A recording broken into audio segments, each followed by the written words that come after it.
Inside the Betrayer's Rise, where the Betrayer gods were holding their seat of power here in Batsuzan, your party has made their way inside the Betrayer's Rise in order to discover the fate, the information that you require to unlock the secrets of the Jewel of Three Prayers.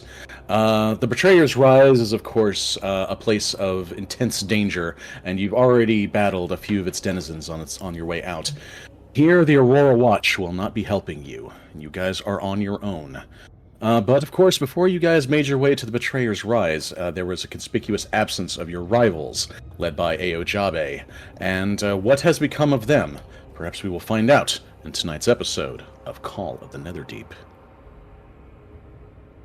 Okay, I know it's been a hot minute since we have played, so I'm going to try and give you guys a little stronger recap. So, you guys just finished off the gibbering mouthers that were occupying this chamber. And on your way in, you guys dealt with a couple of the, what were they? Gloomstalkers on your way into the building itself. The Aurora Watches ended up getting injured on your guys' way in. And right after you guys dealt with the gibbering mouthers, you ascended to level 6. And so you guys have some new abilities to use. We will be looking for descriptions of those with anything new that you're deploying.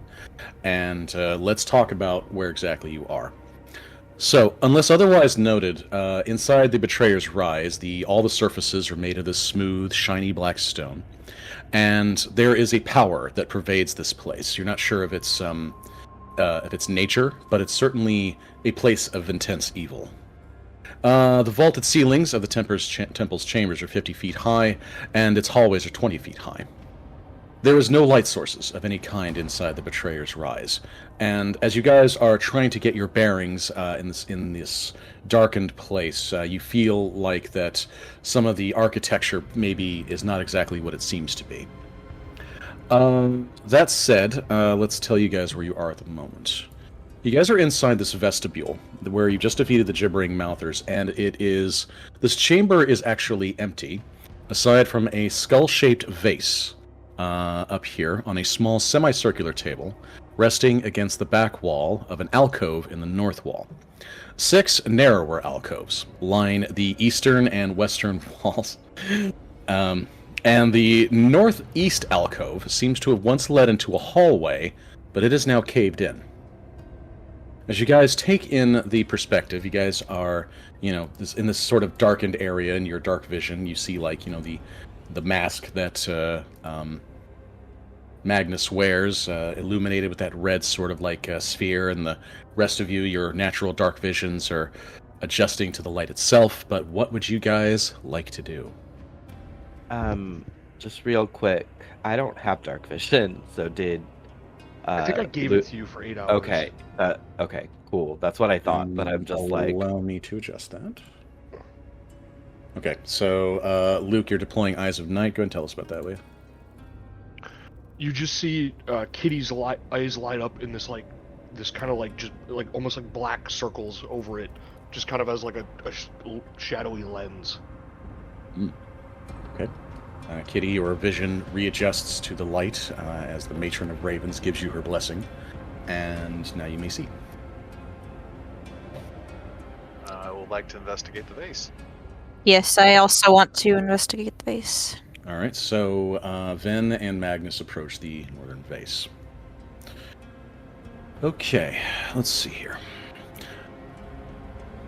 All right,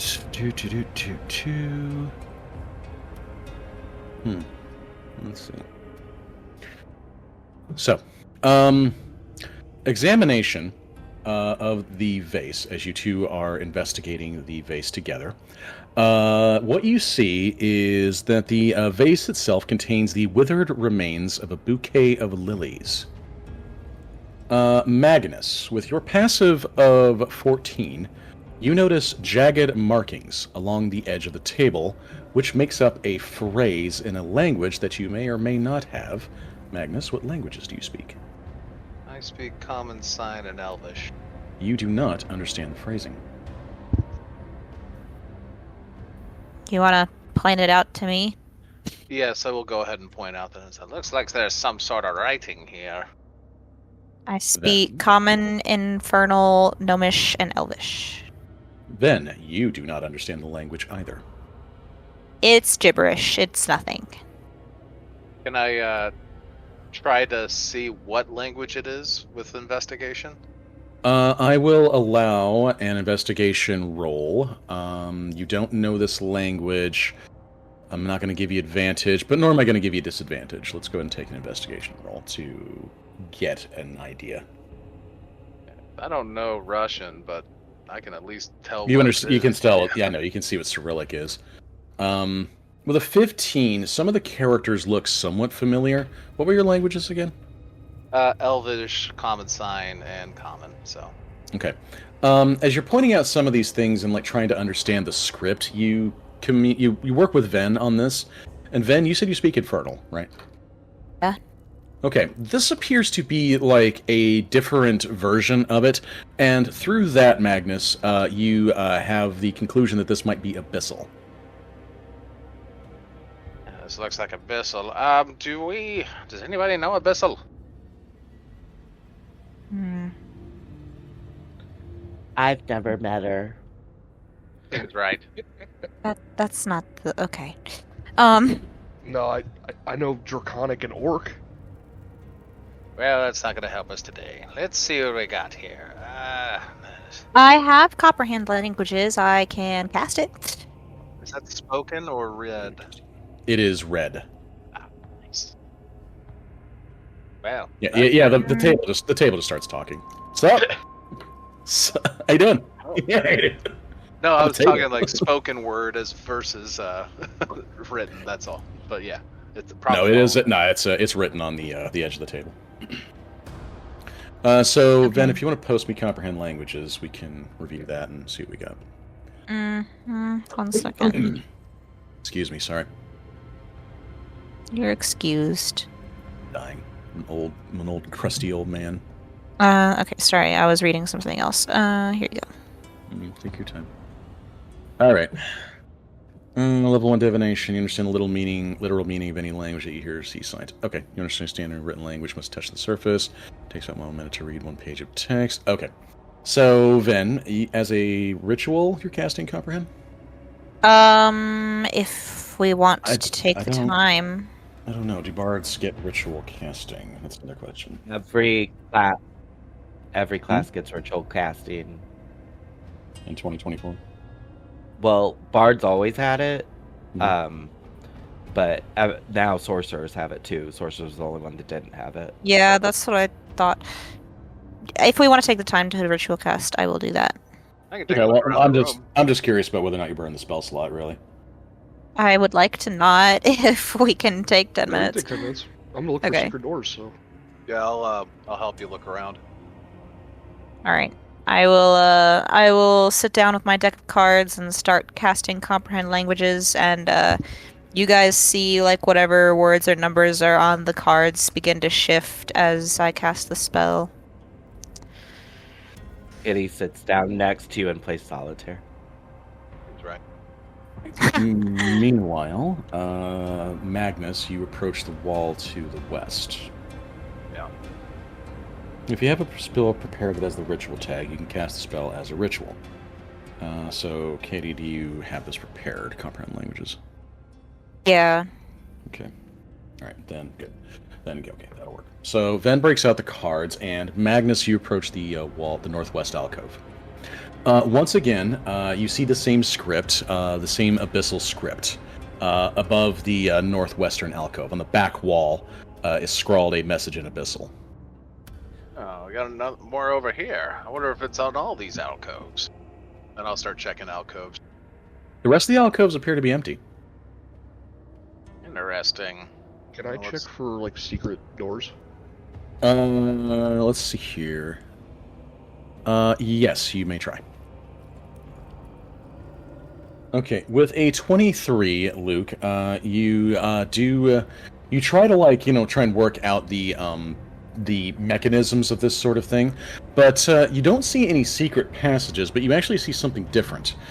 You see what appears to be like a sort of undulating and shifting in the walls themselves. You're not entirely certain that these walls are completely solid, but nor are they passable. It's honestly kind of maddening that, the more that you look at it and try to process the whole thing. But this place is suffused with demonic magic, so that probably doesn't surprise you too much. So no secret passages so much, but you also get the impression that you're not wrong to think on that path. Does that make sense? Yeah, like the walls could move and change their position. Like here's what you don't see is like a misaligned brick or a switch. That's what you don't see. Mm-hmm. But you get the feeling you're on the right path. You just don't know how. Okay. I'll kind of say that to Magnus. Like, something's weird about this. Yeah. Well, it definitely has something to do with the script. Magnus, you look at the rubble on the other side of the alcove. There is nothing written there on the collapsed section, but you get the impression that you could clear this rubble by yourself in 1 hour.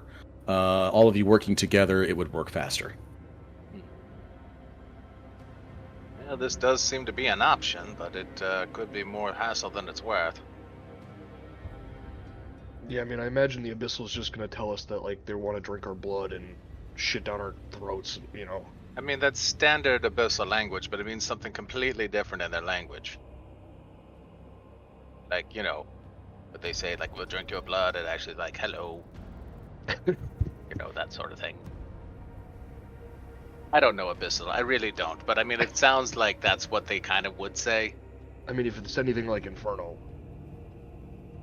But Infernal's all like, I'm gonna steal your soul, and here's a contract for it, Then at some point their discussion is like actually interfering with your ability to concentrate on the ritual. So. All right, but at any rate, 10 minutes goes by, and is comprehend languages a concentration spell anymore? I forget. No. No. Okay. All right. Then the spell is cast. The cards reshuffle themselves and reorganize and kind of organize themselves in a kind of fan pattern that kind of sort of resembles a like a translator app that we might see today, just with illusions and that sort of thing. Mm-hmm. And as you wave the cards in front of the table in Abyssal reads, let's see, make sure I get the right one. Cast that which you value into oblivion. Cast that which you value into oblivion. It wants us to throw our prized possessions away. Sounds like a ploy. What do we got over here? Point out a wall that's over in that area. Oh, I'll go look at it then. Then, as you approach the other wall, in the northwest alcove, it says in Abyssal, with using your card app situation, to me, touch your hand. To me, relinquish hope. To you, accept death. To you, invite hollowness. I read that out loud. Well, that sounds ominous. Something with evil intentions, I'd say. Anybody want to touch their hand to this inscription and relinquish their hope? No? It sounds okay. bad. Well, I think we should try.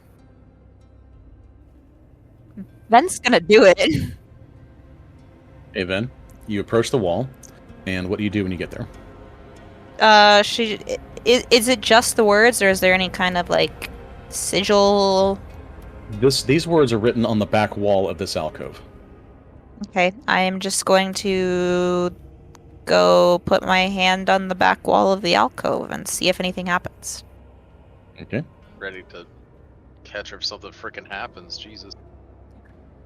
Alright, as you touch the wall, you feel it begin to twist and writhe underneath your touch. And I need you to make me an insight roll, please. Hooray! Alright. 25.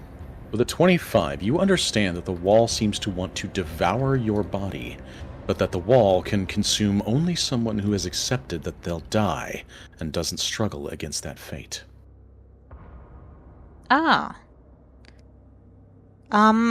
So I'm just gonna kind of ominously say to Magnus, I'm just gonna say, the wall wants me to die. Venn, I don't know about this. It looks bad. So you think I should deny its request? But I don't want you to die, but I don't know that that's what's gonna happen either, based off that you just read. Anybody else want to weigh in on this? It doesn't seem like a very good idea to me. There's rubble over here we can just clear. Or very well. This one said sacrifice something you love. The vase said, cast that which you value into oblivion. Kitty throws a silver into it. You throw a silver into the vase and nothing happens. Ven's gonna step away from the wall. Walk up to the vase. Okay. And I'm going to cut my hand and pour blood into it. Ah, that was my idea. Oh. Go for it. All right. So, Magnus, why do you regard your blood as valuable? I value my life. I need you to take 1 point of slashing damage that you cannot soak. As you bleed your hand into the vase, the eye sockets begin to flash red. And the blood within begins to sizzle and steam. And finally, the wall behind the table begins to move.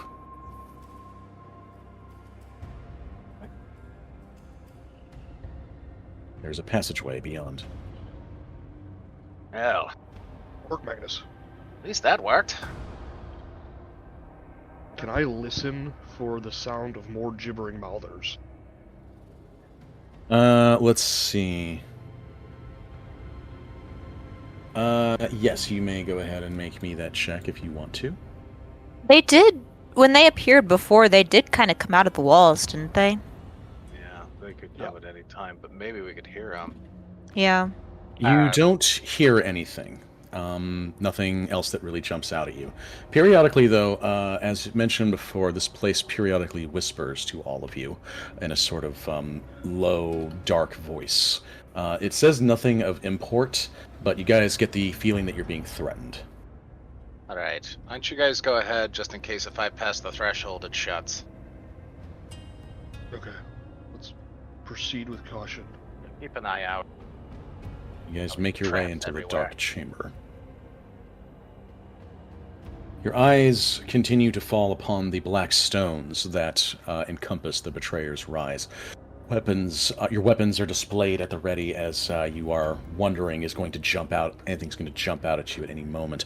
Your footfalls resonate on the stones, and though you know that should create this sort of hollow clacking with your boots underneath, there's nothing. No sounds coming up from the floor. No nothing. It's as if almost all life, even including sounds, are being drained away. Can I do an arcana and think maybe there's a silent spell going on? Sure. You can give me an arcana roll. Meanwhile, 18. Magnus, you don't believe a silent spell is in effect. It is just an odd occurrence, because you're still able to speak, you're still able to hear. It's just you get the feeling that this place is trying to unnerve you. Gotcha. Ahead, 2 rows of black stone pillars, marbled with white veins, support the vaulted ceiling of this hall, the floor of which is polished to a mirror-like sheen. Ornate brass braziers rest at the feet of 4 of the pillars. And there is faint music filling the hall. What would you guys like to do? Can I look for traps? Sure. Advantage for eagle eyes. All right. You see no traps in your line of sight. As you guys enter into the room, the 4 braziers suddenly ignite. Their bowls filling with pale flames that coalesce into dancing humanoid forms. Methods? No, not necessarily. They are not methods. I will say that. The glow of the flames glints off the northern wall, where a towering mosaic of stained glass depicts a maelstrom of color, within which are 9 symbols. The image shifts even as you stare at it. As you guys are entering into the chamber, the flames seem to be like Rook. You're the closest person in the room, so this one here appears to be kind of beckoning towards you. And Rook, give me an insight roll, please. 22. With a 22, the flames themselves are moving in time with the music that you're hearing. And through that thought process, you intuit that the flames are looking for dance partners. Okay. I will say that to everyone, I guess. It looks like they want to dance. Humanoid? Not necessarily. I have no handout for you or anything. But they are effectively just this sort of dancing flames that kind of resemble like shapely women, I should say, or shapely men, depending upon your preferences, I suppose. I'm going to say it actually changes based on whomever's looking at it, and I don't know if there's any of you that are like, don't respond to that sort of thing. Then perhaps it just takes the form of something that appeals to you in some other fashion. Maybe not erotically, but intellectually or emotionally. Can we move again? Yeah, of course. You guys are free to move. I'm gonna walk up to this one, and Rook doesn't have much rhythm, but he's gonna kind of start to dance. Okay.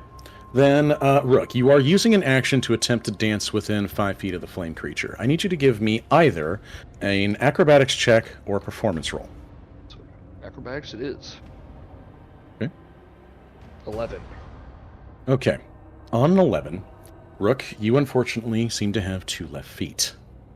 And as you're trying to move in time with the dancing flame, you sense like this sort of unpleasant sort of reaction coming from the flame as it suddenly erupts in this sort of like, burning anger, and the flame begins to move towards you threateningly. And with that, we are in initiative.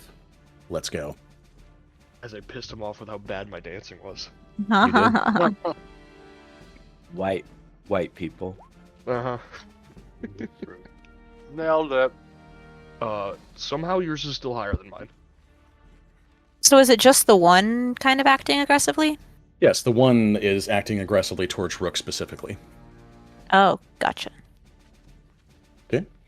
So as the flame attempts to attack Rook, let's sort into descending order, and let's get this party started. Did any of you have advantage that I need to address? I have Armor of Agathis on, but that's all. Okay. I think I forgot to give it out. Okay, well, that's no problem. I'll remember in the future. Kitty, as the dancing flame begins to menace Rook, you are the faster creature. Your turn. I think I'm going to step here, kind of shove Rook a little bit, and then try to dance with it. Okay. All right, sure. That will take an action to do. Okay. Okay, you may give me either acrobatics or performance. Your choice. Yes. Okay. You fail. And with that, the flame now also turns its attention to you. Okie dokie. Back to you, Kitty. That'll be it. All right. With Kitty's... Kitty, it's your turn. Did you want to give us a full narrative for that turn, or...? That's basically it. Like, I tried to dance better than Rook did. See if that would work, since apparently that's what we're doing, and no one else has told me what to do. So... Okay. Well, with that then, the flame, suddenly reacts angrily that now there are 2 people who can't dance in this group. And the flame also turns its attentions to you in anger and fury. That takes us then to the dancing flame, who now has a choice to make. Let's see here. It's going to go for Rook, its original target. Okay, Rook. Let's see. The creature will attempt to slash at you with a burning claw. Okay, Rook, that is a 13 to hit you with the burning claw. That is a miss. Okay. The dancing flame is unable to land the blow. As it tries to reach for Rook and scald his flesh, we go to Venn. Your turn. Doubt this is gonna work, but I'm interested to see. I'm gonna do prestidigitation and do the fire play component of that and try and snuff it out. All right. As your spell tries to take effect, your cantrip is unsuccessful. The flame does not diminish. Yeah, I figured as much, but it was worth a shot. Okay. I'm just gonna ask Magnus, I'm gonna say, are you going to try and dance with this thing?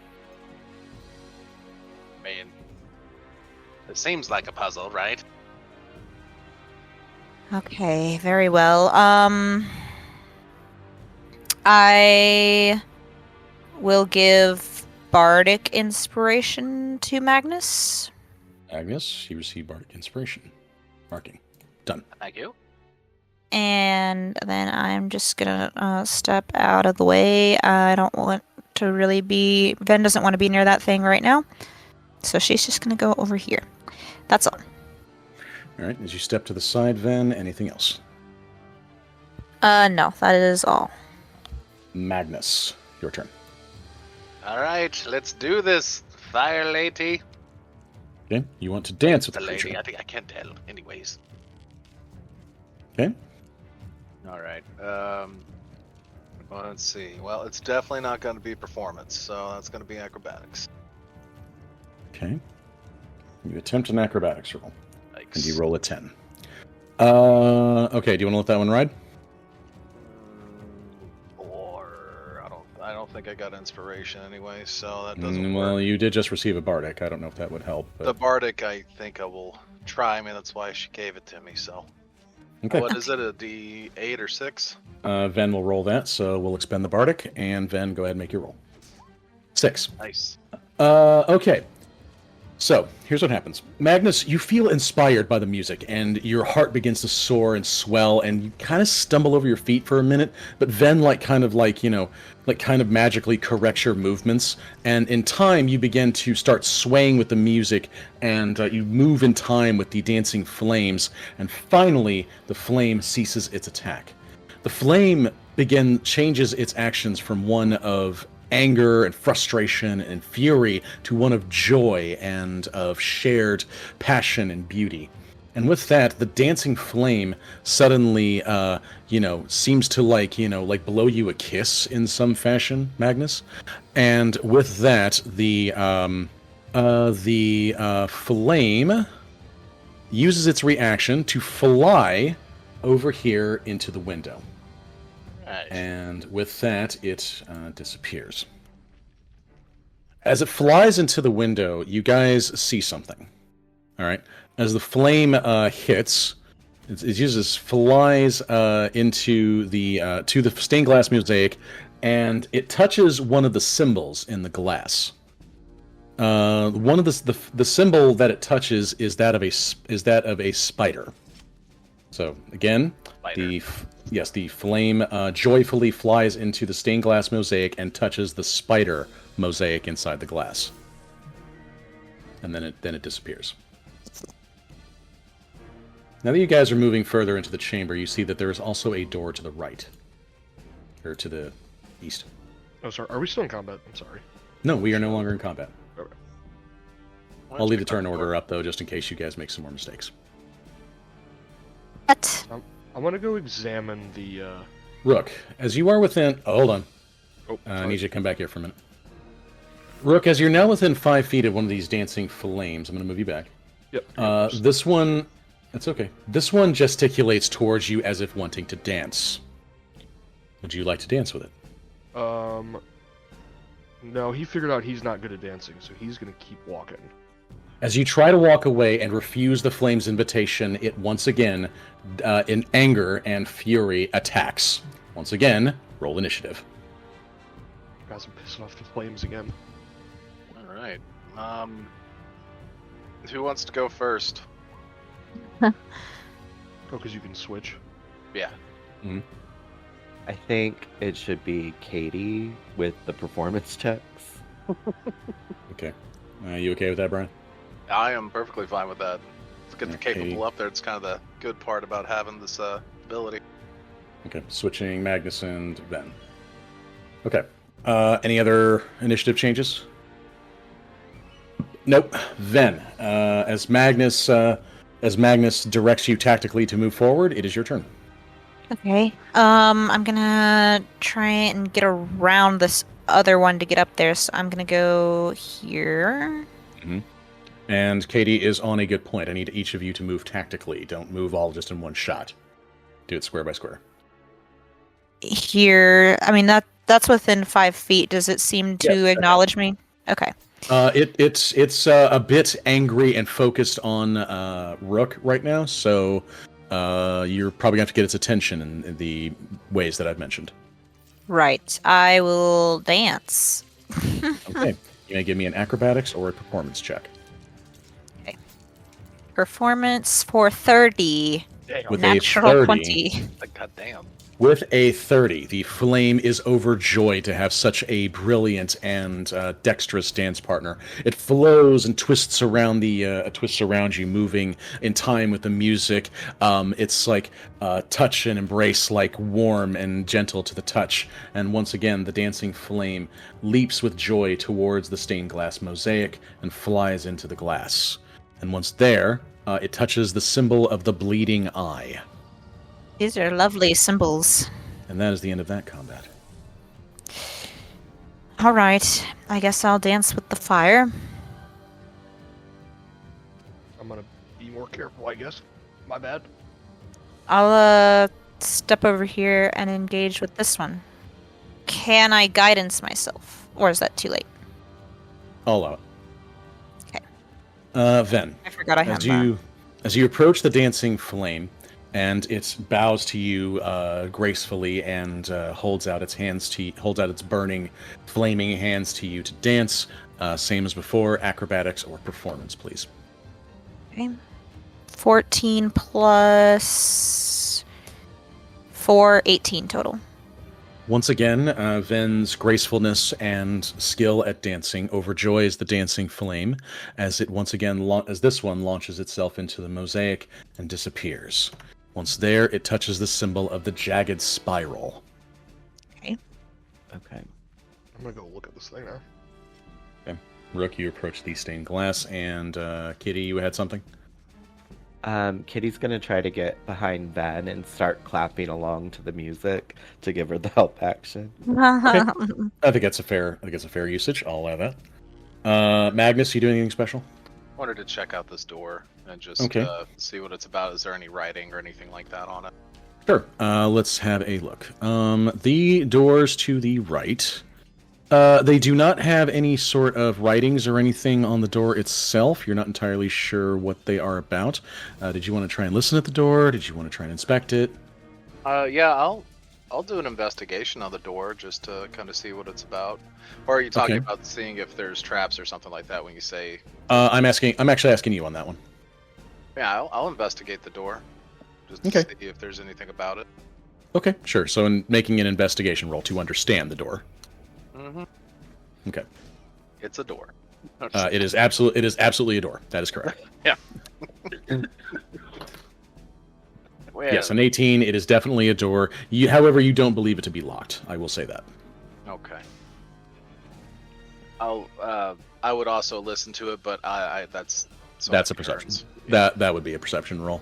But I tell you what, let's go ahead and get that out of the way, Rook or Magnus. That won't take too long. So go ahead and do that. On a perception roll, Magnus.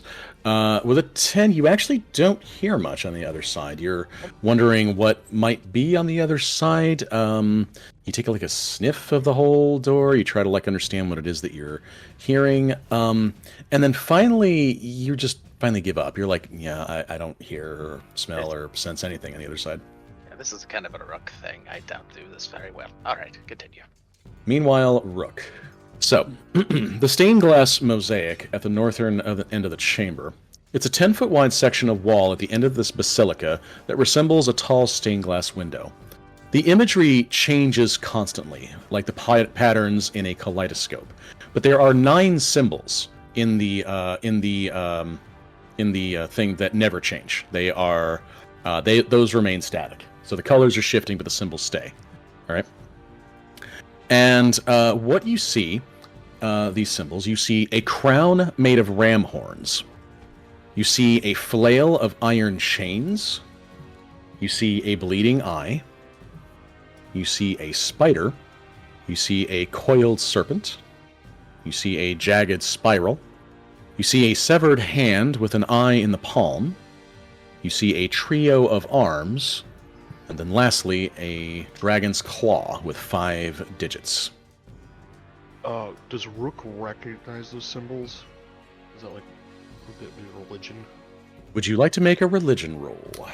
Yeah. Ooh, nat 20. With a natural 20, yes. These are the symbols of evil gods. The crown made of ram horns is the symbol of Asmodeus. The flail of iron chains is for the god Bane. The bleeding eye is for the god Groom. The spider, anybody? Close. Very good. Very good. The coiled serpent to Zahir. The jagged spiral to Tharizdun. The severed hand with an eye in the palm. Anybody? Vecna. Vecna. Well done. The trio of arms to Torog. And the 5 clawed dragon's claw. Anybody? Got the Tiamat. Tiamat. Correct. Yay, what's cookies? We get inspiration, right? No, I'm just kidding. Everybody gets inspiration. Did we pass our evil god quiz? You did pass your evil god quiz. Congratulations. All right. Okay, Yay. Rook will he'll, as he goes around with his eyes on the symbols, he'll just say the names out loud. Just kind of so everybody knows what he's looking at. Okay. That makes a lot of sense. I mean, it is an evil... I mean, the place is called Betrayer's Rise. Yeah, I suppose that makes some sense. Those are Having to the deal with the betrayer betrayer gods and all that. And Rook, that is what you see. Okay. I'll just make sure everybody heard me, and then... see if Katie wants to dance some more. I don't know Yeah. if they heard you over Kitty's clapping. I will guide myself once more before stepping up to the final flame. Like slamming 2 skillets together. Once again, this feminine form flame, she curtsies low to you, and she puts her hands out in a gesture of wanting you to lead, and you two begin to dance in time with the haunting music. Make your check.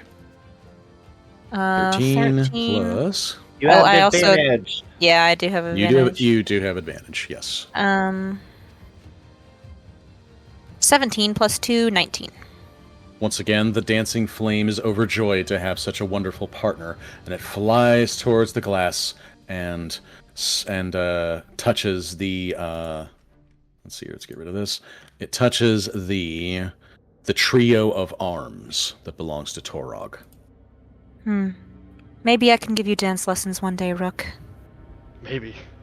All right. So we have Lolth, the second one, the bleeding eye, Jagged spiral, and then the trio of arms. trio of arms. Or, if you prefer, Lulth, Groomsh, Tharizdun, and Torog. Groomsh. Groomsh, the god of orcs. God of evil orcs, I should say. He has one eye because Corleone plucked it out. That is correct. Very good. Extra credit for Alan. Double Alan gets a gold star. I write a lot of character backgrounds. Like, I'll go up to the thing. Does it look like you could press on these things? I don't know if that's arcane or... I'll take an investigation check on that one. Yes, it looks like the symbols can be pressed. Alright, so these do look like they can be depressed, so maybe... I don't know if it has to be in any particular order, but... I would do it in the order we walked in. Or should we do it in the order that the dancing flames were in? I think that... Because we did yeah. them out of order. Lightly, yes. We Yeah, so okay. it should be the spider, the spiral, the eye, and then the trio of arms. Okay. Magnus, you want to do it, or you want me Yeah, to? why not? I already been sticking myself about today, so let's touch it. Okay, I'm gonna back up a little bit. I don't want to make puzzles. All right, here we go. All right. Magnus, you approach the glass. What would you like to do? I'll press it in the order in which the flames were set up. Okay. As you touch each symbol, pressing them in the order that you saw before, a door opens at the base of the wall, leading to a hallway. Well done. Secrets. Lots of secrets. We're so good at puzzles, guys. I know this is a temple, but I'm having a lot of fun right now, okay? It is quite intriguing, I must admit. What do Alright. we have here? Pool of blood? There's blood everywhere. Let's see. Oh, yes, that's something. Magnus. The walls of this hallway are decorated with carvings of supine figures and chained bodies. It's all very S&M. The floor is covered by a nest of black chains. The sound of distant and anguished wailing comes from a dark circular hole in the floor at the north end of the hall. As you enter into this hall, Magnus, I need you to make me a wisdom saving throw. Oh, good. I'm good at that. Be wise. Oh my god, I saw the 3 and I was like, oh my god. You succeed. You gain immunity to the effect that you were feeling. And you felt this impression of you feel immediately weighed down and sense a terrible dread clawing at the back of your mind. But with your superior wisdom save, you shake off the effects, and you are not forced to grovel as before an unseen presence. Careful. There's definitely something to this hallway. Can I look and see if there's any possible traps along this hallway? Sure. You know, I'm very good at wisdom. Nope. You do not, but as you've already suffered the effects of this room, you know it's not safe in here. I will say that. But you don't see like anything that would resemble like a mechanical trap or anything like that. Alright. Thank you. Does anybody want to come with me to do this, or I'm just gonna come in here by myself? I'll go, but I'm gonna guide myself before going in. Did you tell us it was what you felt? I did earlier, yeah.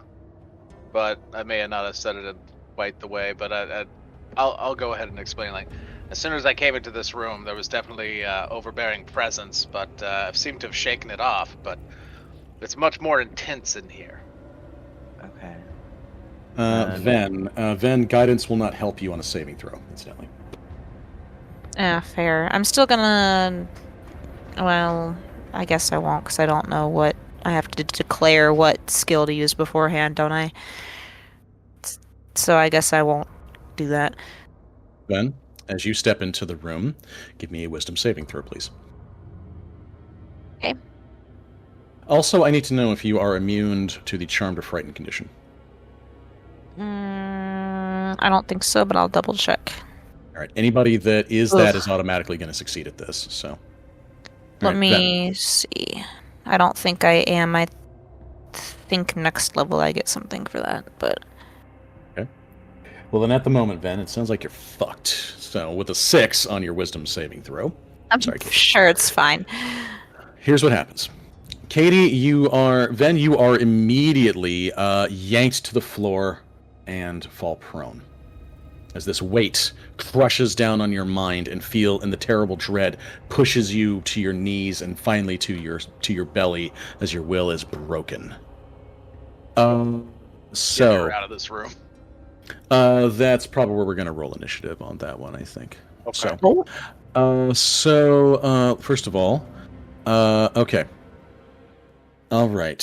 First of all, as Venn falls to the floor, the chains on the floor begin to slither toward her, and the figures carved in the walls drone in low voices.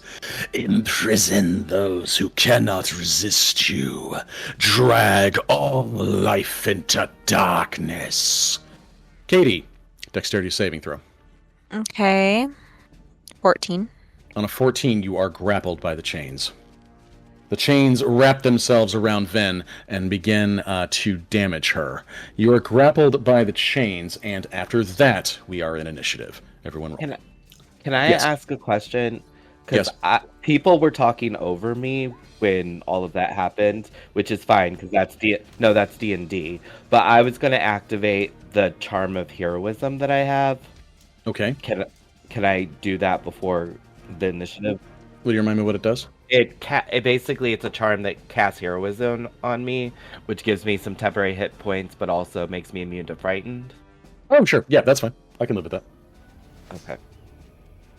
So it's supposed to be the number of hit points based on my spellcasting modifier, of which I don't have. So do you want me to just use Constitution? Because that would be like most of my effects. Yeah, we'll use the one that's most of your effects, so that's fine. How many people got modes of possibility? Hmm? I got a mode of possibility. I didn't know how many people got that. I didn't. Somebody gave that to us. I have one. I think it was when you guys told the druid stories. I think it was when we ate his gruel and shared Okay. stories. Kitty, have you thrown initiative yet? I don't see it on there for her. Yeah, me either. I So I'll see wait for that. initiative. It's For Kitty. Kitty. Oh, I'm right. sorry. I was sorry. I was talking about the thing I was trying to do. That's okay. Can't Let's do see. things, Alan. All right. So, So in that case, Magnus, your turn begins. I will Um, switch with Kitty. Okay, Kitty, you will switch. Okay, so Kitty receives 20.4. Magnus, you go to 17. And readjusting. Okay, in that case, Kitty. Following Magnus's direction, your turn. Is there anything to hit? There's nothing to hit. Okay. But I will say that Venn is grappled by these chains and is being held down, and the chains are causing Venn serious agony. Okay. I would like to rage. Okay, you fly into a rage. Let's get your effect. Now, are you immune to the charm and frightened condition through heroism? Just frightened. Just frightened, that'll do. Okay. So, it's a new one.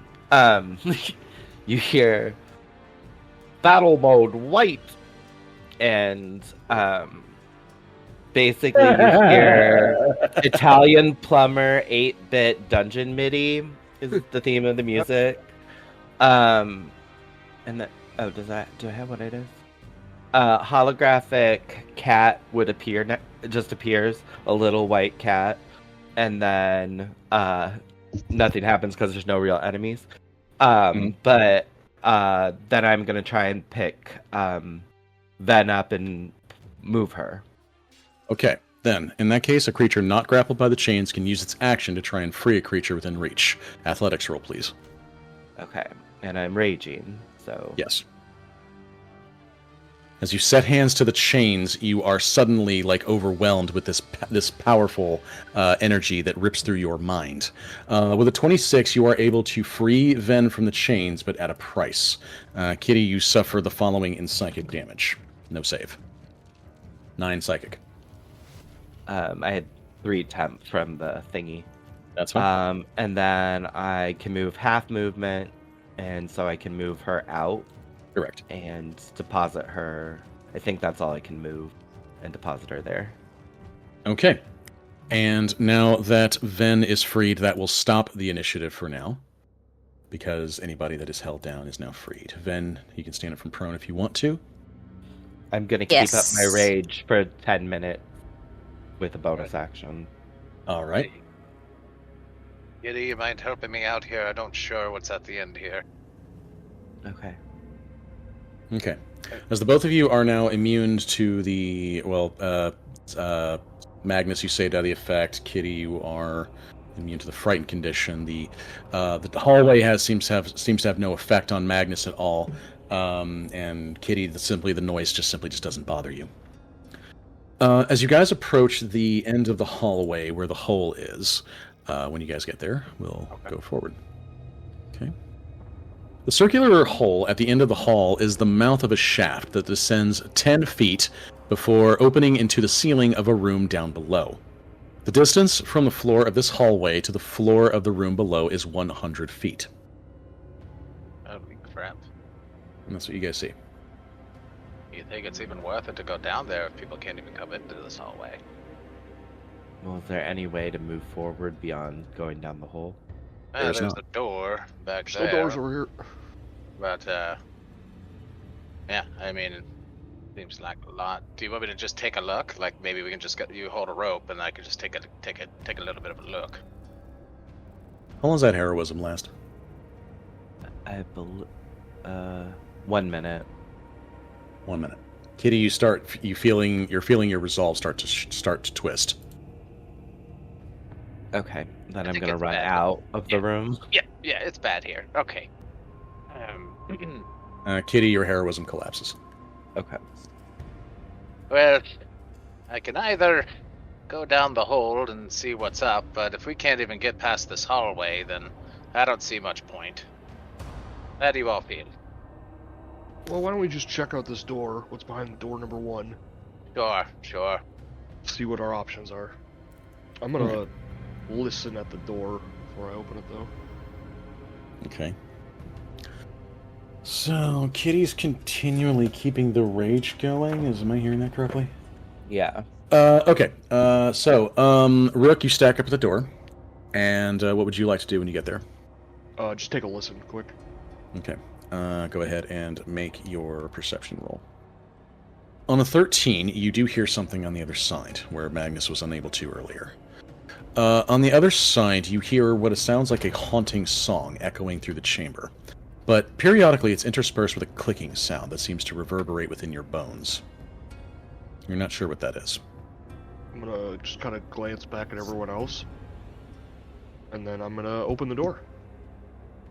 The door opens. Oh.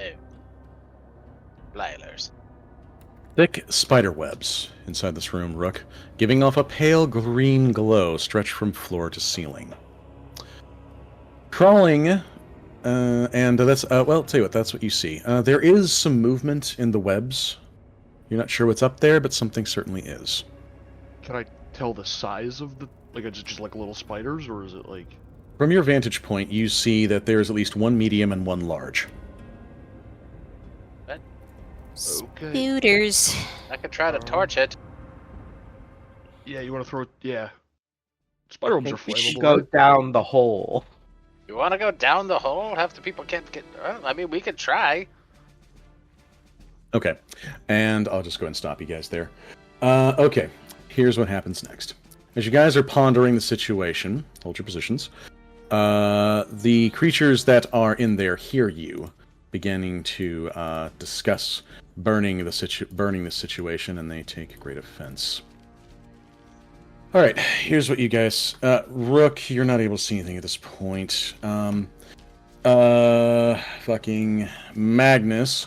What you see is a giant spider that begins to descend from the webs and begins skittering its way towards you. However, you also hear another sound in there, and it sounds like speech.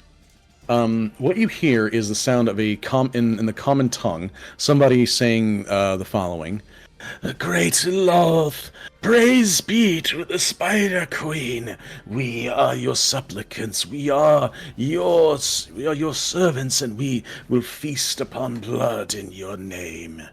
This is followed by another creature cackling insanely in common and periodically belting out, "Loth, Loth, venerate!"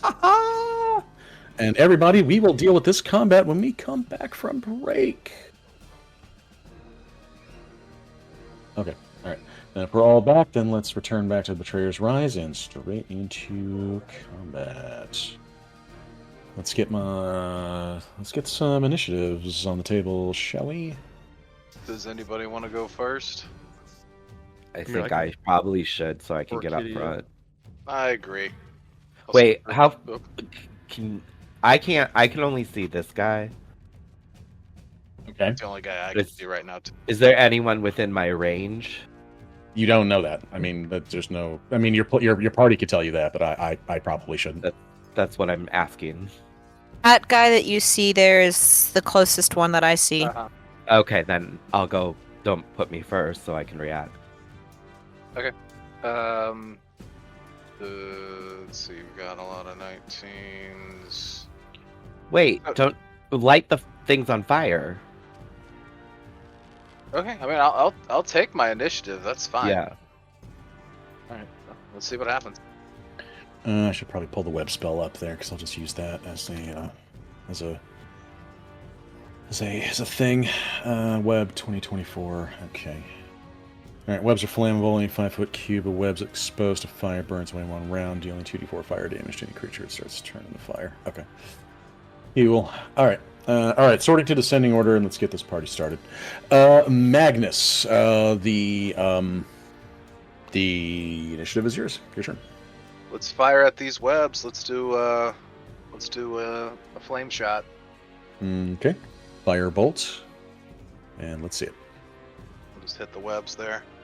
Okay. I don't know if damage matters so much. It doesn't. The damage doesn't matter so much, but I want you to at least hit a 10. I gotcha. Let's see if you critically fail too. So. There. Okay. That is a hit. So the room erupts in flames, and the creatures within, the spiders, of course, are like, squealing in agony. And the way that this is going to work, I'll just use web for it. Any creature that starts its turn to fire will take 2d4 fire damage per 2024. All right, Magnus, that was your action as you set the webs ablaze. Back to you. Let's summon a turret. Summoning a turret. Okay. See if I got stuff for that, or I need to use a thing. Do you want it on you or? Yeah, it'll be on me. Okay, then I won't drag out the token. Okay. Do I have a cannon? I do not, so this will be a spell slot. Okay. And then I will fire with the Eldritch Cannon at that thing that I see in front of me. The Fiendish Giant Spider, that's right. A Fiendish Giant Spider. Okay, come get it. Okay, 23 is a hit on the Fiendish Giant Spider. Roll damage. Alright, 9 force damage to the spider. And don't think you can knock it back since there's a wall there, but yeah, okay. Alright, the ballista connects, damage dealt, and back to you, Magnus. Oh boy, they're looking sick in there. I'm gonna move. Alright, Magnus, anything else? Nope. I think that's just be careful in there. It's okay, bad. Brian, you want to set a scene for us for your turn? Yeah, no, I see these guys doing all these crazy chants, and it was like, well, fuck that, and then fire the fire shot, and it just ignites the room, and everybody starts squealing. And then I'll do that, and summon the turret up, and I'll fire at the giant spider that's right there, and just back the hell up. Okay. Oh, fuck. So, here's what happens next. So, the next turn is the Fiendish Giant Spider, and while on fire, the thing literally rushes out of the room screeching and comes at the very first thing it sees, which is Venn. And Venn, the spider leaps out of the flames at you, like, still burning itself, and it attacks you with a bite. That is a 22 to hit you, Venn. That's a hit, but it takes some Armor of Agathis damage. Alright, let's have some Armor of Agathis. It takes 5 cold. 5 cold damage to the spider. Checking resistances. Noted. Okay. 5 cold damage. And you are dealt 4 piercing. And then I need you to make a Constitution saving throw, please. 4 piercing? You take 4 piercing, and then a Constitution saving throw. I still have temps. Yes. I know that doesn't matter, but I just was saying that to myself. Fair enough. 13 is a save. You suffer 3 more poison. Oh, goodness. There we go. Alright. So as the spider leaps out of the flames, it pounces upon Venn and sinks its fangs into her neck. And there's a screeching noise as the thing is still burning. And Venn finally shoves the thing away. And we go to Venn herself. Your turn. Wasn't expecting that. I guess we're gonna do Thunderclap. Mm-hmm. Yeah, let's use Thunderclap and just go ahead and do that. So it needs to make a con save. Okay. Then each creature in a 5-foot emanation must succeed in a Constitution saving throw. Okay, here we go. Con save to the spider as the thunderclap goes off, and that's a 12. That is a fail. Okay, give me some damage, please. 10 thunder. Test 10 thunder because it's a level 5 cantrip. Okay. That sends the spider into bloodied state as you thunderclap it. Back to you. That is gonna be all that I do right now. I'm gonna move to here though, and Armor of Agathis is gone because those temps are gone. So we'll take that off you. And okay, anything else, Venn? Actually, yeah, can I reach around the spider and close this door? Yeah, why not? Let's do that. Okay, you slam the door closed. Yeah. Son of a bitch. She says, let them burn, and that's the end of her turn. All right. As you let them burn, we go next to the next giant spider, suffer 6 fire damage. And then it goes 5, 10, 15, 20, 25, and 30. And it takes the dash action. All right. That spider bashes down the door and slams its way through it, bursting it back open, as the spider jumps into the room and ends up here. And with the dash action, that's the end of its turn. Okay. Okay, then that takes us to the ones that I'm excited about, who suffers 2d6 fire damage. Okay, so here's what you guys see next. A creature begins rushing its way out of the thing after taking 8 fire damage. And out of the hallway comes a thing that is a horrifying sight to see. Oh. It contains the body of it contains the upper torso of a drow carrying a weapon, a fiendish look in its eyes as its body is twisting around in sections, but of course the lower half of a gigantic spider, a drider, which I have never gotten to use before, which I'm very happy about. Party. So that was 30, and I need to take the dash action, and I think I'm gonna stop there, maybe? No, because I want to make sure my other ally gets out. Okay, I'm going to step away from Rook and Venn. You guys can take a free attack of opportunity if you want to. So I'm gonna booming blade him because I have Warcaster. Okay, that's fine. All the damage. I'm gonna not 20 use my reaction here. 26 is a hit on the Drider. Roll damage. And it will immediately take the lightning damage as well. Okay, 14 damage. Picking Another resistances. 12. Another 12. All right. As you blast it with your booming blade, the thing just simply keeps going and runs down Magnus as the creature rears up on all of its legs and shrieks insanely, "Spider Queen, bless me for my failures!" And that's it for the Drider. Kitty, your turn. Okay.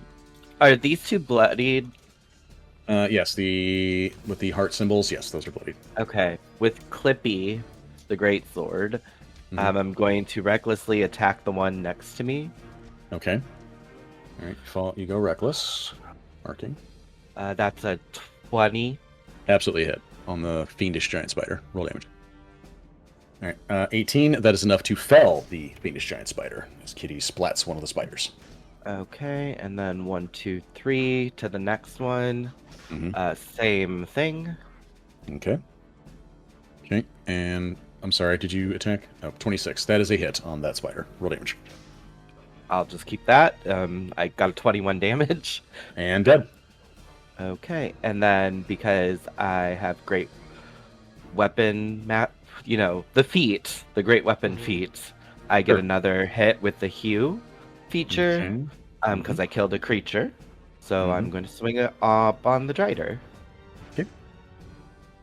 Yeah, get it. Okay, 21 is a hit on the Drider. Okay. No, 25 is a hit on the Drider. Sorry. I was so confused. So am I. When you guys don't turn on the dice, my brain shuts off and I don't look at the chat for some reason because I don't hear anything. Very auditory person. All right, and then I do 18 damage on the Drider. Noted. Okay. Your blade clippy cuts into the Drider and damage applied. Back to you. That'll be it. Okay. Any extra? Go ahead and set the scene, Alan. I'll get the next one. Basically, a bunch of flaming spiders come out of the room, and that's all Kitty saw. And one came at her, and she whacked it like a whack-a-mole. Then moved over to the one that's near Venn, whacked that one. There's just guts just explode on everyone nearby. And then she goes for the Drider that's running at Magnus and slashes off, I think, a leg. All right. As the Drider shrieks in agony as the blade rips into her, they kind of stumble around. But you guys are seeing some sort of effects on these Driders where their armor is this sort of like patchwork, broken, and faded insignias of the Aurora Watch. So. Oh, gross. So these two are apparently ones that have been previously members of the Aurora Watch. The fiendish spiders are destroyed. I don't need that sheet anymore. And the Drider, next Drider, rushes out of the burning chamber, suffering 5 fire damage, takes the dash action and gets to this location, and with a free action, shuts the door. Because why not? That's the end of that Drider's turn. Rook, your turn. Does the Drider kind of look like a half-elf from another campaign? What do you mean? The one that shut the door? Oh. Jesus. Inside joke, listeners. You're not going to get that one. I'm just going to Booming Blade the one next to me. All right, go ahead. Make your attack. 19 is a hit on the Drider. Roll damage. All right, 13 damage as your blade attacks, and back to you, Rook. That's going to do it for now. Okay, set the scene, Rook. So as the second Drider pops out the door, Rook just takes a slash at one of its legs, trying to cut them out from under him, covering the thing in the vibrating kind of booming energy. All right. As the blade cuts into it, the Drider, this is the insane one that's just screaming love, love, over and over and over again, as it's trying to come back at you with this long sword, or it's trying to bite you with its spider half. It's all gross and strangely a turn on. Magnus, your turn. Dude, she's half spider. What are you doing? That abdomen dough, that dumper. Jesus. I hated it too when it came out of my mouth. Spider dump truck. Nah. Straight people are weird. I know. I'm sorry. Weren't you the one telling us this gruesome story about Grindr the other day? Yeah. There was a lot of that. I didn't say gay people were awesome. I just said maybe humans are just fucking weird and creepy. How's that? Yeah. Does that work? I feel like... Yeah, no, I'll just be quiet now. Sorry. I'll hit the button on the battlecaster to start the taser up, and I will tase that one right there. Don't tase me, bro. I will tase. Don't tase me, bro. Stop resisting. Sir, this is a Wendy's. If you've never gotten a fist fight in a Waffle House at 3 in the morning, 19 is a hit on the Drider. Roll damage. That will apply the effect. And lightning damage to the tune of 13 damage to the Drider. Buzz zap. And then I will force ballista this one at disadvantage. Okay, disadvantage. Go take your shot. Oh, I'm supposed to add some. Oh, didn't. Critical failure as your force ballista just goes there's a popping noise and a fizzle, and then the force energy just kind of pops out like a broken bottle rocket. Quickly just turn around, take a freaking shell out of it. I will, because that fucking happened. Oh, I did forget to add another D8 on that taser damage. Okay. Give me that tase, bro. One more damage. Awesome. 8. 4 damage. Hey. Hey. All right. I'm gonna look at Venn and say, "Run!" See if Ven's going to take that advice as we go to Venn. Your turn. Okay. Well, I might. But first, I'm gonna a little bardic thing that I pulled earlier last session. So the card I pulled, or the tale I pulled, is the Tale of the Renowned Duelist. So I can make a melee spell attack against a target, and on a hit, the target takes force damage equal to 2 rolls of bardic plus charisma. Nice. Neat. Nice. Neat. It's nice if I hit. Let's see if you hit. Let's see. I don't actually have any melee spells. I have a ranged spell. I'm assuming it's the same modifier, so I'm just gonna do that. Okay, so 17 is a miss on the Drider. Yeah, I know. I'm just that was like the only thing that I have to offer. So I guess I run away now. Alright. I'm gonna go back here, and then I'm gonna use my bonus action to re-roll on my bardic table. Okay.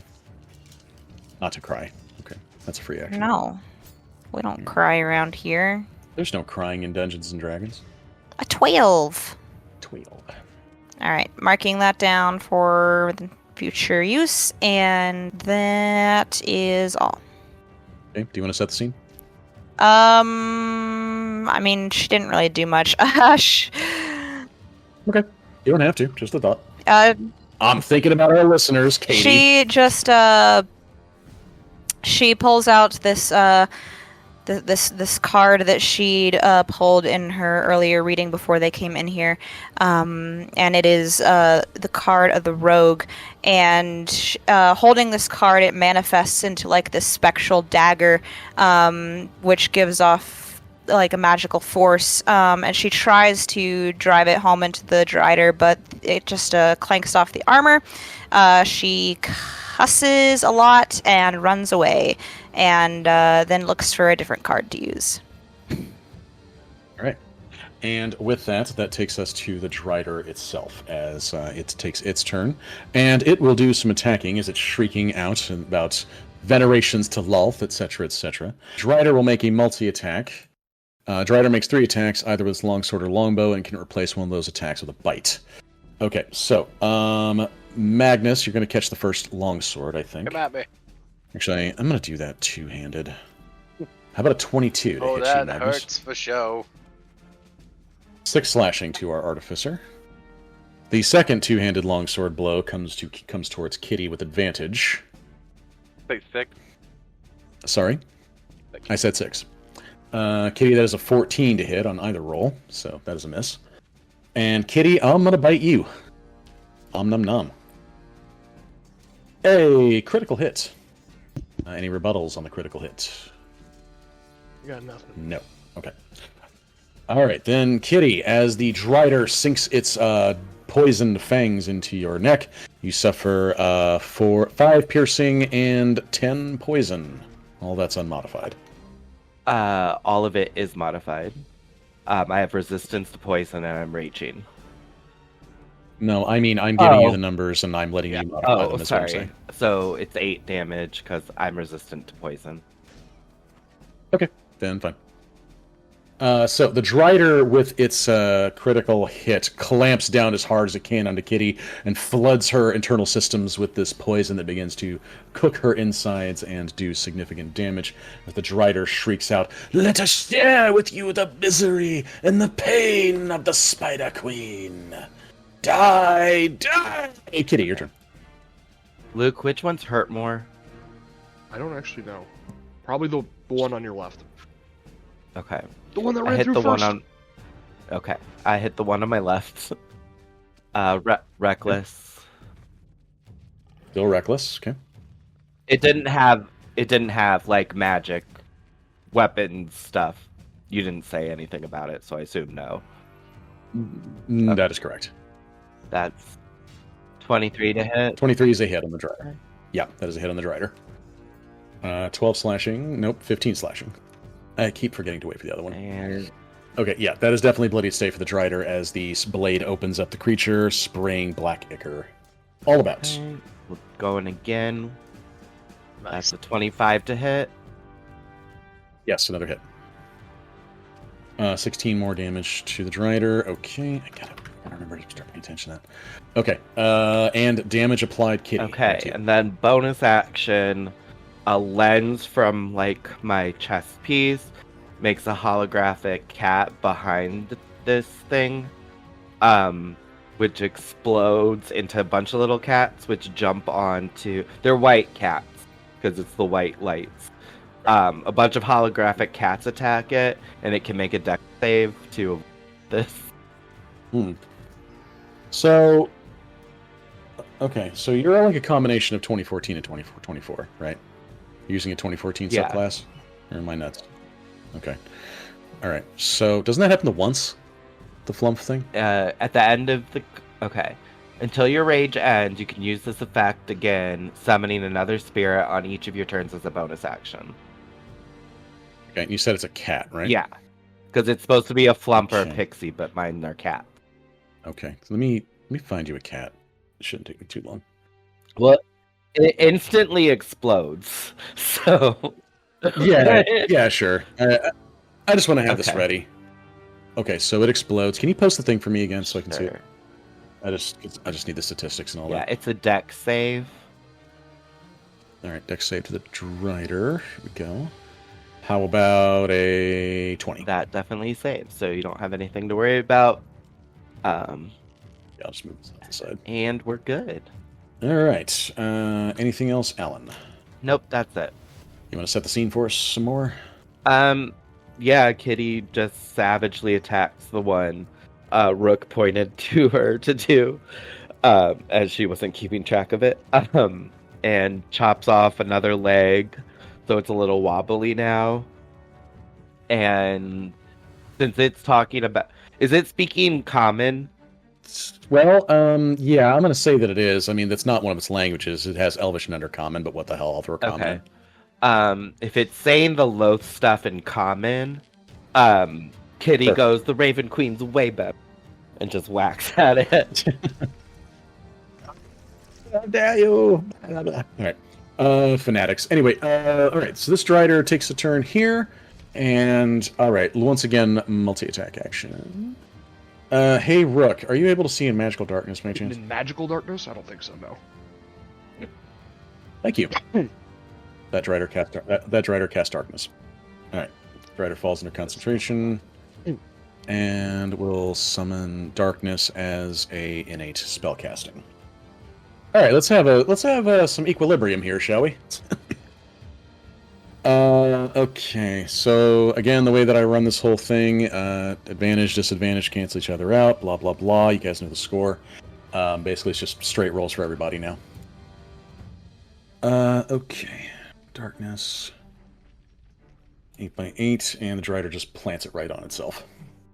Alright, so the Drider plants that just right in the center of the room as it summons the power of love, and you guys are plunged into immediate darkness. Everybody in there is blind. Party. So, everybody's got advantage, everybody's got disadvantage, and therefore nobody has it. Helps me out. Everything... Yep, can you see in magical darkness? No, but I can do flat rolls with ranged. Oh, that's good. That's a good point. All right, so the Drider falls under concentration. The entire area is plunged into darkness, and Venn, you can't see anybody inside that darkness. Magical darkness spreads from a point you choose within range for a 15-foot radius. Darkness spreads around corners. Creature with dark vision can't see through this darkness. Blah blah blah. Okay. Blah blah blah. If any of this spell overlaps an area of light created by a spell of second power. Okay, crap. Whatever. Rook. As the Drider plunges the room into darkness, you have some problems. Oh yeah. Your turn. So the last thing he saw was Kitty and Magnus flanked by these Driders, and then everything went dark. Mhm. So I, as a bonus action, I'm going to cast Sanctuary on Magnus. All right. Can you see Magnus? Don't have to be able to see him, cast. it just says you ward a creature within range. Okay, very cool. And Magnus, you get Sanctuary. Is this a concentration spell? It is. Okay. And until spell ends, any creature who targets the warded creature then attack or damaging spell. Okay. Magnus, I'm going to represent that by that symbol there. And Rook, you're under concentration. Go ahead. Okay, and then I'm going to, from my action, I'm going to Booming Blade the one I'm standing next to. Okay. You take your best guess about where they are in the dark. Straight roll. Ooh. That is a miss, as you fail to connect with the Drider, hitting nothing but empty space. Okay, that's it. Magnus, you start your turn in darkness. Actually, Rook, I think it's the first time you use Sanctuary. Do you want to tell us what that looks like? Yeah, you see a giant raven shadow kind of go over Magnus, and he just throws his wing over him, and the Driders just kind of nice. lose track of him for a second. That's cool. Oh, I like that one. That's good. Okay, very nice. Magnus, sorry about that. Your turn. You're fine. Does this... If I attack, does this not work anymore, or is this... I don't see that verbiage. Does this not work Any anymore creature when who you say targets this? it's still the same. I can post the other. That's from my combat page. The spell ends, the warded creature makes an attack roll, casts a spell, or deals damage. Yep, there you go, Brian. So it ends if I do that. Yeah. Okay. Correct. Well, shit. Rook Okay. didn't know what you were doing, and he saw you surrounded by spiders, and it got dark. Fine. I suppose I will try to run out. Okay. Opportunity attacks cannot happen against a creature you cannot see, so you are free to leave. Oh, shit. Oh, wasted Okay. Did I use a spell? No, I don't have very many spells in the first place. Let's just do the old fire and force combo. Okay. All right. The Sanctuary will collapse once you do this, and we'll do that now. And make your attacks at flat roll. Here we go. 15 is a miss on the Drider. How about a 16? I forgot to add. 16 is still a miss on a Drider. Okay. Then we're gonna do the Force Ballista. Force Ballista. Who's your target, by the way? Still the one over here. No. 15 is a 15, 16 is another miss on the Force Ballista. Zippity zip. All right. Random shots in the darkness. Nothing Yep. doing. Attack the darkness. Shh. All right. Yeah, I ain't got shit. And I don't necessarily want to leave. Well, yeah, I'll run back in and out as accordingly. Oh shit! It's bad in there. Yeah. I'll just run out. That's what I'll do. All right, Magnus, you're no longer blinded, but you can't see anything inside the field. Yeah, okay. Anything else? I'll send my little guy. Can I drop him here Yeah, that's fine. before I move out? It's still on your body, right? Right, but I was. Can I drop him there before I leave that space? It's fine if why not. I'll split him there. I'll be nice. It's fine. It's okay. I mean, it's still using your vision to target, as far as I know. But you may want to post me the Force Ballista when you get time. Oh sure. No, I just get to do all the things instead of the other. It's fine. Okay. All right. And that's it. That's all I wanted to do. Okay. So Magnus throws his turret down inside the field. Venn, your turn. Don't love this situation. Not supposed to. I'm gonna get right here. I know that there's a spider, drider, whatever, up against that door. I'm gonna use, I will use spray of cards. I'm just gonna angle it straight, here. Straight like that. Okay. So it needs to make a dex save. All right. Dexterity saving throw of the Drider. Skibby. How about a 19? Yeah, that saves. It still takes half damage though. 2. It takes 2. 2 damage. Alright, and that's in force damage. Okay. That still forces a con save on the Drider to try and drop darkness. How about a 21? Alright. That will stay intact. Okay. I'm just gonna go back over here to Magnus, and Venn is just gonna look at him, and she says, "I have no clue if I did anything." And Doing that great, is kid. her turn. This is real bad in there. I might have killed Rook. I don't really know. I think he's gonna be okay. We would have heard something, like, oh, praise the Raven Queen before he dies, Yeah, probably. that kind of mantra. Okay. The next Drider then takes its turn. It goes 5, 10, 15, 20, 25, and 30. It's no longer blinded Oh, as shit. it wanders out of the darkness. And this Drider here is going to rip into Magnus with everything it's got. Come at me, bitch. Oh, she fucking is. Oh, fuck. Jesus, not very well. An 11, a 14, and a 14. All misses. Damn. This is him just going, Alright. like, bobbing and weaving, like, oh, fuck. Shit. Fuck. The Spider Queen commends you to die in her name. I will Your not. mother. No. Alright, that's it for that Drider. And Kitty, your turn. Okay, I'm gonna go 1, 2, 3, 4. You're no longer blinded. Recklessly attack. Okay.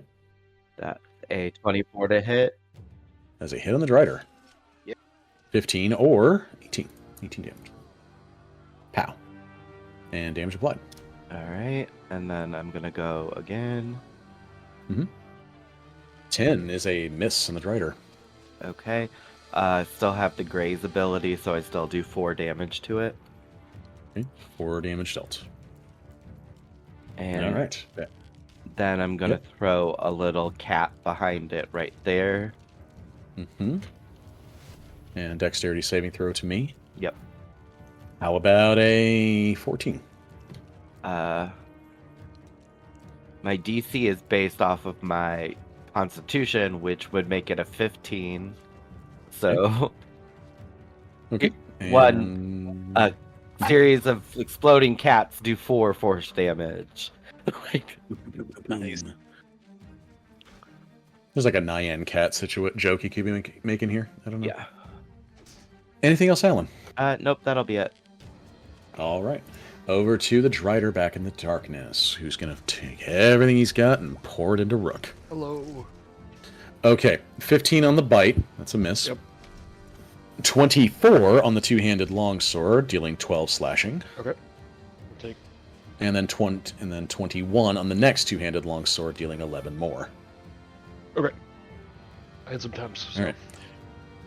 So as the Drider keeps carving and slashing and biting and snapping, Rook is having a bit of a time in there. But Rook, it is your turn. Still in the darkness. I'm gonna cast Moonbeam. Okay. Moonbeam is a level 2 evocation. Okay. We have an issue. Does this does create dim light? Does it not? Yeah. Okay. Darkness states, if any of the spell's area overlaps with an area of bright light or dim light created by a spell of level 2 or lower, which Moonbeam does qualify, that other spell is dispelled. Oh. Damn. Yeah. Okay. Yeah. So I don't know that Moonbeam is something you would want to cast right now, because it would immediately shut off. Yeah, that's. Roll Arcana. Yeah, no, I'm gonna do it because I don't know that Rook would know that. Okay. Then in that case, go ahead if you're sticking with the business. Okay, an Arcana check with an 8. Your call, man. I'm not gonna tell you how to play your character. I mean, we all know the rules here, so. Yeah. No, I said I'm gonna do it. I'm gonna do it. Okay.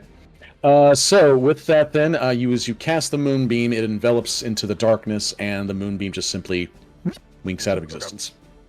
And I'm blind, so I didn't actually see that happen either. You just felt it not. Yes, but you do know you're not. You do know you're not concentrating, so there is that. Okay. That is my action. That's really all I can do. So that's it for me. All right. As Rook fails to penetrate the darkness and fails to attack the darkness, actually. Magnus, you have a Drider in your face. What can you do about it? Getting tased in the face.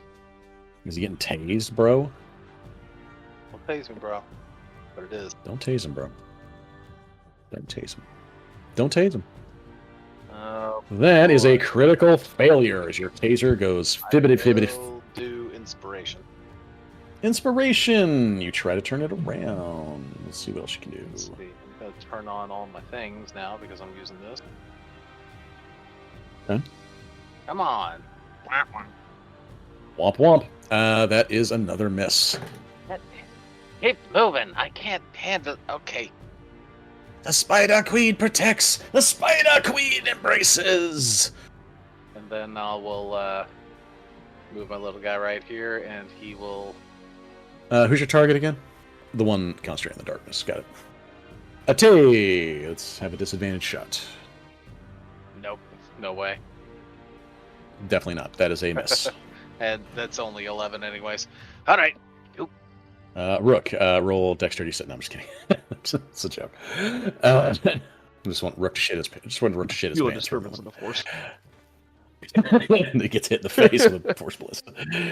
All right, Magnus. Anything else? That's it. Then your turn. I think what I'm gonna do now. First, I'm gonna fix my spell slots because I messed that up. And then a con save. Okay, I am gonna enlarge reduce on Kitty and make Kitty big. Okay, Kitty big. All right. I know this is a concentration spell. Yeah. Yeah, it has to be. Burp, burp, burp, burp, burp. All right. Kitty is now giant Kitty. Yeah, so then it's just like, oh, finally something I can see and do. And she fans out the cards, and as she does so, the giant spectral version of Kitty appears around her, and she is now Voltron. And Venn is just gonna take a step back to hide behind the safety of her friend and friends, and that is all. Kitty now matching the size of the other Drider. The Drider just sort of like hisses and spitting venom and fury in the direction of Kitty and says, "Your size matters not, creature.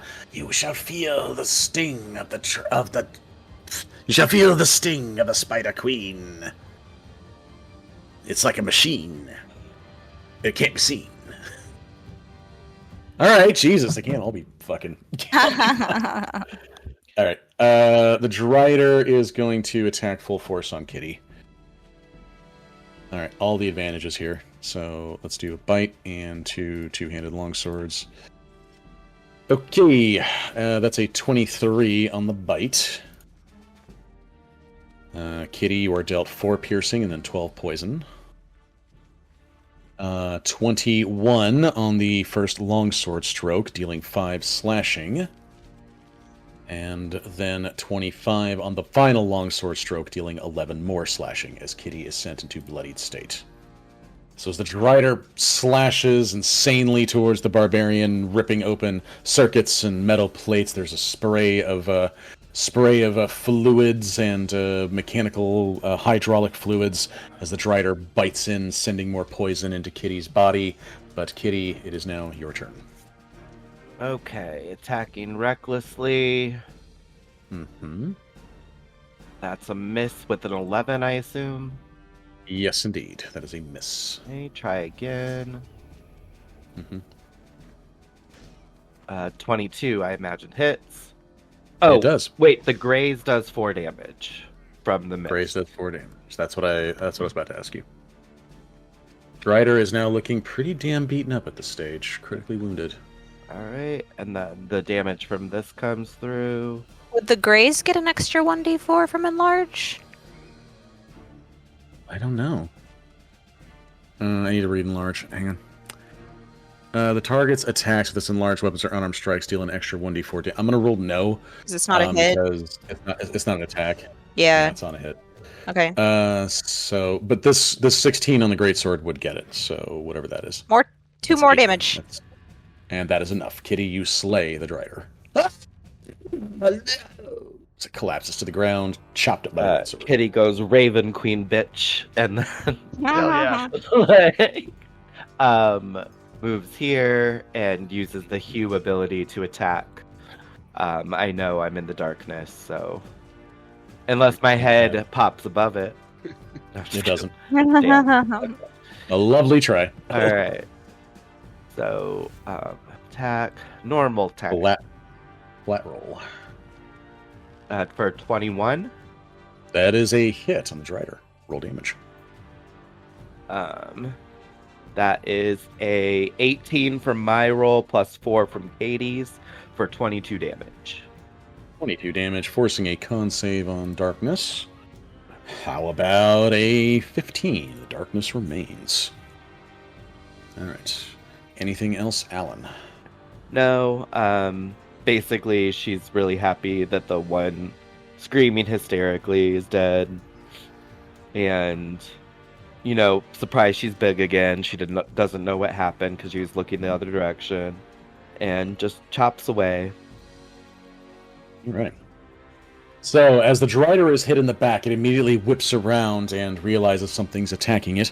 And with some flat rolls, it focuses its fury upon Kitty. Kitty, you are bitten with a 24, Okay. dealing 2 piercing and 12 poison. The longsword misses with a 14, and then the other longsword misses with a 13. So a few swings there, but Kitty is getting a bit chomped up. So a pair of wild longsword swings as Kitty is able to avoid those in the darkness, but the bite finds the mark, sending more poison and effluvia into the hydraulic systems of Kitty. Kitty, you begin to feel your system starting to fail, maybe, as you're getting closer and closer to 0 hit points. Rook, your turn. I gotta see for. We gotta get this darkness out of here.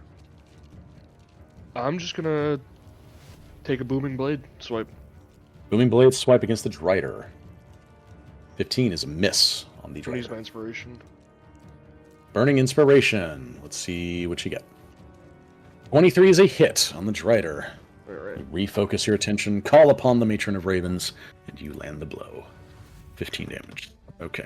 Forcing a con save on the creature, and 16 is a save on con save. Darkness remains. And let's get... But Bloodied State is now the condition of the Drider. Okay. And if he moves, he's gonna take more damage. Marking. And Rook is green. Okay. No reactions, because I can't do that. 30 to there. Okay. Rook stumbling his way out of the darkness. Anything else, Luke? That's gonna do it.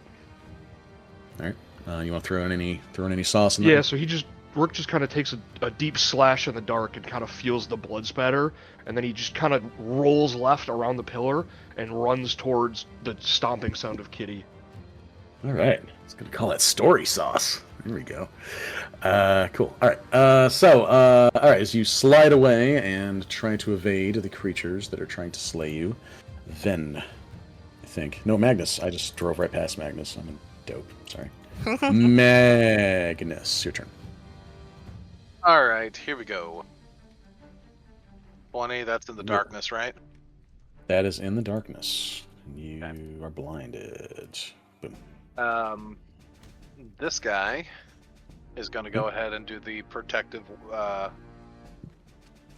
protection. Let me see if I Okay. can pull that up. The protector. And don't mind that 7. Don't mind the 7. That is 12 temp hit points. That's not right. What's going on with that? Hold on. Oh, yeah. No, I full count. Damn. Nice. For me, Rook, and Kitty. 12. Well, that was Thank you. the best roll I could get. And then I will do a fire shot at that. Oh, can I even? I can't see him. Okay, hold on. I guess it doesn't matter, but I think I'll shift over and then attack this way. What is that? Okay. What the hell was I thinking about? I'm sorry. You're taking a shot at Skippity Bip here? Firebolt. Firebolt. Its name is Straight- Skippity Bip. Its name is Skippity Bip. Bip the Drider. 19. Brian, what do you think? Is it a hit or a miss? Oh, I think it's a hit, baby. You are correct. It is a hit. Roll damage. Get burnt. Get burnt. How to get burnt? Well, 12 damage and con save on darkness. How about a feeble 9? That'll do it. Hey. womp womp. Boom. And darkness collapses. Gotcha, bitch. All right. With that shot from Magnus, the Drider is surprised to learn that its concentration is shattered, and now it can be seen. The Drider begins to twist and worry with panicked sort of confusion. And Magnus, that was your shot. Back to you. Yeah, I'm good. Done. Oh, okay. Thanks. Venn, your turn. I think that she is probably just gonna try and use Ray of Frost on the Drider. I don't want to spend any more spell slots right now. So. Okay. Okay. No. No. Critical failure as your Ray of Frost fails to manifest. That was fun. Kitty, kill it. Oh, that's all. Anything else? Kitty, kill it. Kitty's gonna try and kill it for some reason. She feels really inspired. Jesus. That's a 21 to hit. Yeah, yarp. Hit me. 18 damage plus 3 from the enlargement for 21. All right. Drider takes a palpable shot. Back to you. Okay, we'll try this again. Say his name. Oh, and you can tell, but I'm rolling with Reckless for people listening. Oh, yes. 24 to hit. Another hit on the Drider. I believe in Johandria. 18 more damage. Horrible damage to the Drider, but it stands. And then a holographic cat pops up behind it. Roll for deck save. Roll for dex save. How about a crappy 6? A bunch of little cats attack it. And with that explosion of damage, how much? 3 damage. Kitty, describe how your kitty cats slay the Drider. Wow. Hell yeah. That's so fun. Like, okay. I think Kitty, like, it's this whole strange combination attack, never seen in D&D, and probably never seen again. She, with the first swipe, the tip of all the legs are cut off. With the second, she slides the blade, slides under the creature and cuts the belly open, and innards fall out. And then a bunch of cats leap on top and like play in the gut. Entrails like yarn. So how a cat Gross. lady dies. Yeah. Just eaten by cats. Ugh. Ugh. And Kitty goes, Raven Queen, meower fucker. Jesus. And so ends the combat, and Kitty is soaked to the brim with spider gore. Combat's over. Kitty, I think Enlarge comes to an end. Yes, Venn. Do some cleanup here. All right, Kitty, your rage definitely ends at this point. And Reckless, and you shrink. Be small. Be small. Do we want to Short rest wouldn't be bad. I don't have any bardics left, as I could refill those. Now,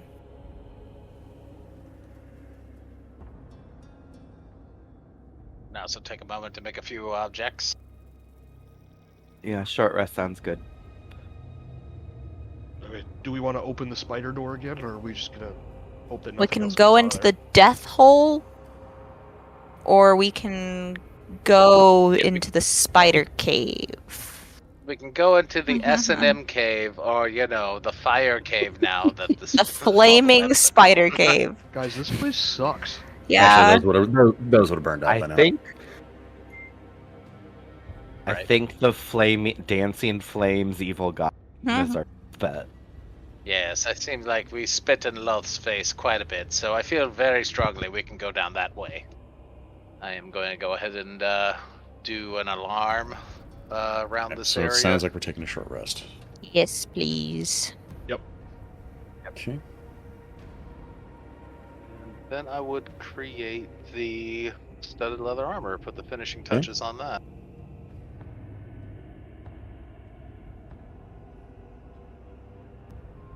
There you go, Venn. I think this will be helpful if we're going through all this. I just had to rig a few things here.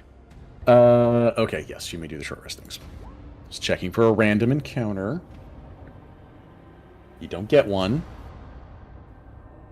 That's good. Did I? Okay, well, I think that we all have inspiration, but I'm gonna use this because I keep forgetting I have that. Does anybody not have heroic inspiration? I think I only get it for long rests as a human. No. She's playing encouraging song. See? Yeah. Oh, Luke used his. I used mine. Okay. I will play a little ditty, and you guys can have heroic inspiration. I'll do that. Just for the record, I used Spirit Session to add inflict wounds to my sheet, and since it's level 1, I only have to include myself in the ritual, so that's Okay. just a little bit of bookkeeping. Well, what if I said no? If I said you can't have it. I can. Oh, well, okay. Just override the Wow. DM. That's fine. It's cool. Debate Captain Key. But what if I do? I already put it on my sheet, so please. It's like a fucking scene with Bill Murray from that movie. It's like, we all know that Custer died at the Battle of Little Bighorn, but my book supposes is, what if he didn't? It's like, fucking, it's like, Oh my god. I don't know. It's a Wes Anderson movie, and I don't get that fucking guy. It's like I'm neurodivergent, and I can't tolerate Wes Anderson films. Are frustrating. Okay. So, what am I Done. gonna do? Okay, we're done. All right. Right. So, as you guys take your short rest, you guys think about the things that have led you up to this point. A bit of technical things. Rook, how long does that dark vision that you're passing out last? Let me check. 8 Is hours. it 8 hours? 8 Okay, hours. and the dark vision will stay up during that time. All right. This will be the last thing we do tonight, as we have a moment of introspection. Now, unfortunately, I think all of you have some inspiration already, so unfortunately I can't award you any. But as you guys break out the sandwiches and bandages, you reflect upon the things that have led you here up until this point. And as the walls around you continue to, like, glisten with this sort of, like, black sheen, and the whispers kind of, like, tune themselves to the area and periodically say things to you that are unpleasant, the whispers seem to probe into your inner thoughts. There's no effect necessarily in terms of that, but I would like to know what the whispers are saying to each of you individually to unnerve you. Kitty, what would the whispers be saying to you to unnerve you? Okay, joke answer 0010011. Jeez. I think it's kind of like just a measure of like her existential crisis of whether she's a person or not, and just basically calling her a toy, saying she doesn't have a soul save, no god sees her, just stuff like that. Okay, so the whispers would be taunting you on an existential level and saying that, where does a machine go when it dies? There's nothing waiting for you, robot. Nothing waiting for you, construct. No salvation, no damnation, just oblivion. All right. And Venn, what will the voices say to you to unnerve you? Venn is probably going to hear a lot of the same word, and that would be the word unwanted. She would hear that kind of repeated over and over, and any other whispers that she hear would, call her things like say that she is just her soul is just a bargaining piece, and that she's just a throwaway, and all of these things which bring up some painful memories from her past before she met Kitty, trying to unnerve her in that way. All right. And so the whispers would say things to you that say, like, the words like, worthless, faithless, insignificant speck of the cosmos. No one will mourn you when you are gone. Your soul is not even worth consuming. How dare you believe that you can affect any change here? We are eternal. You are finite. Magnus, what do the voices say to you to unnerve you? Oh boy. Alright, so Magnus starts thinking about Dancing with the Flame. And I think he sees the person he saw in the flames was probably his wife Lydia, and how she dances. And he, in a way, was happy to be doing that again with her. But if the voices were talking to him, it was you're responsible for her burning. Their lives on your hands. Okay. The voices say to you,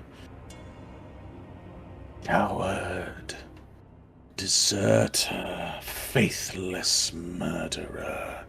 You took vows you could not keep.